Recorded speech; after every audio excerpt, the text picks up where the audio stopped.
this week's Ask Master Mom, we take our direction and our questions straight from the kids. Master Mom Amanda Olson from Olson's Martial Arts Academy here with the question and, more importantly, the answer. Always good to have you on the show. Thank you. Sometimes there's not just that direct answer. It's this great discussion and conversation, and that's really what we have, I think, today. Right. Talking about when your child recognizes that somebody's different, how do you handle that in public? How do you teach them to be kind and curious instead of showing fear or pity for somebody that's different from them? And that's an important conversation you have to have really with your child at a young age, because I think you all kind of see that moment. And as a parent, we see it in their eyes. We know something's coming and we're trying to...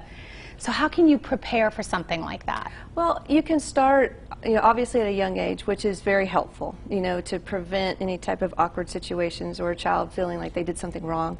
But you can also talk about it at any age, if you haven't had that conversation before, to help your teenagers in that situation. You need to talk to them, show them different pictures of people that are different than them. And it can be all sorts of things, from somebody in a wheelchair, or maybe they are an amputee, maybe they're shorter, taller, and talk about the differences, and not that it's something wrong or needs to be fixed, but acceptance, that that's how they are, and that also take the time to talk about the similarities. What's the same about us and this person, so that it normalizes it. It's not like, oh, they're different, or I should be afraid of that. And sometimes when we're in public, as a parent, we have a young child and they might be staring, or, don't stare, and what that kind of tells the kid is stay away from somebody who's different than me. And it teaches them that that's something to either fear or pity. And so instead, allow the child to be curious, and if the situation's right, ask the person, my child's curious about your wheelchair. Is it okay if they talk to you about that? It's not always going to be the right situation for that, but I think most people are going to be open to educating and helping others understand, especially children.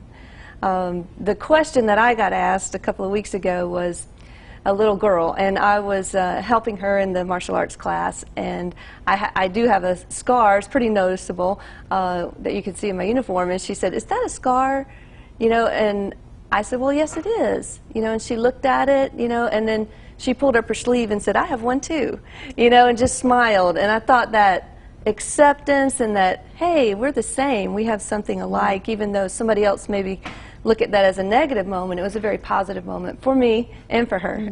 So using those really as teaching moments and taking advantage of that. And you mentioned education, and I think that's so important, especially I think in the society that we are living in, to be able to have those conversations and really open up that dialogue that maybe hasn't been there before. Right. And I think the biggest thing that we can teach our children and those around us is acceptance, and that for them, using words like, let's say a child asks about somebody in a wheelchair, for instance, instead of saying, well, they can't walk, which is a negative way, you can say, well, the wheelchair helps them move around better. And explain to them the muscles in their legs don't work the same as yours, and the wheelchair helps them, instead of, well, they can't walk.